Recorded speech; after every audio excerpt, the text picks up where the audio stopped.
జిల్లాలో సిమెంటు పరిశ్రమల ఏర్పాటుకు జిల్లా ప్రజానీకం అనేక రూపాలలో భూమి విషయంలో కావచ్చు, కరెంటు విషయంలో కావచ్చు, లేకపోతే నీళ్ల విషయంలో కావచ్చు, అన్నీ త్యాగం చేసినటువంటి కడప జిల్లా ప్రజానీకానికి ఈరోజు వనగూరింది ఏమంటే, ఈరోజు పర్యావరణం దెబ్బతింది.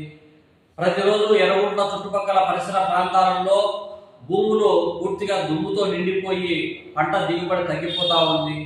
ప్రజలు కాలుష్యంతో తీవ్రమైనటువంటి ఇబ్బందులు గురయ్యేటువంటి శ్వాసకోశ సంబంధ వ్యాధులతో బాధపడేటువంటి పరిస్థితి కొనసాగుతూ ఉంది.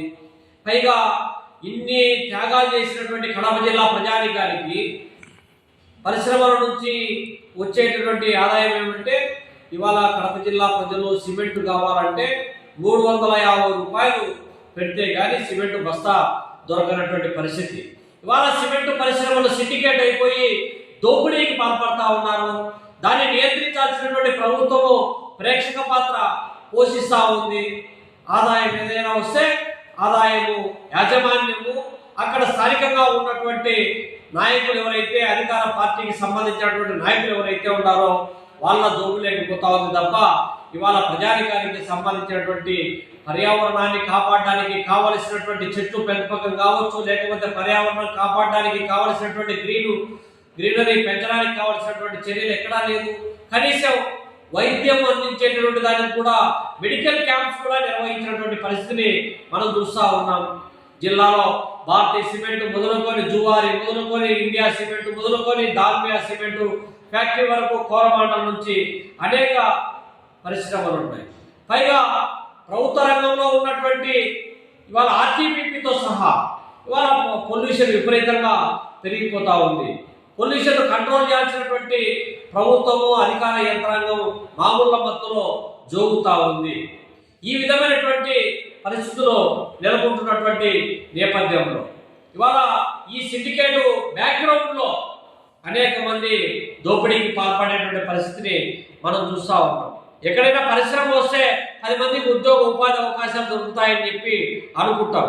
కానీ ఇవాళ ఉన్నటువంటి సిమెంట్ పరిశ్రమలలో ఎక్కడా కూడా పట్టమని 10 మందికి ఉద్యోగాలు పెంచేటటువంటి అవకాశమే లేనటువంటి పరిస్థితి.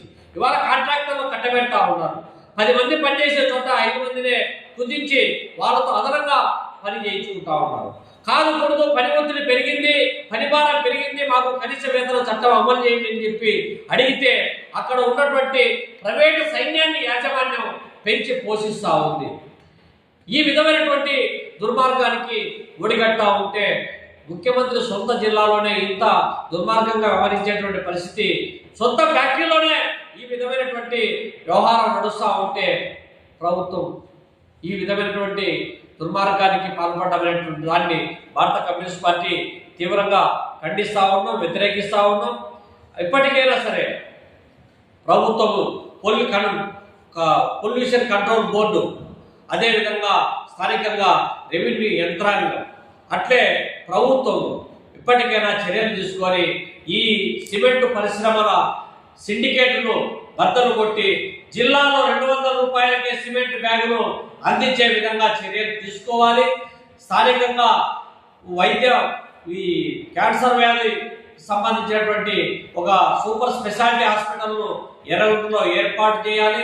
సిమెంట్ పరిశ్రమలకు సంబంధించినటువంటి చుట్టుపక్కల ప్రాంతాల్లో గ్రీనరీ పెంచడానికి కావలసినటువంటి నిధులను కేటాయించాలి. అనేక రంగాల సేవా రంగాలకు సంబంధించినటువంటి నిధులు ఖర్చు చేయాలి. దానికి సంబంధించినటువంటి చర్యలు తీసుకోకపోతే, భూములు కోల్పోయినటువంటి వాళ్ళకు కూడా ఉపాధి అవకాశాలు కల్పించకపోతే భారత కమ్యూనిస్ట్ పార్టీ ప్రత్యక్ష ఉద్యమానికి కార్యాచరణ రూపొందిస్తామని చెప్పి ఈ సందర్భంగా హెచ్చరిస్తా ఉన్నాం.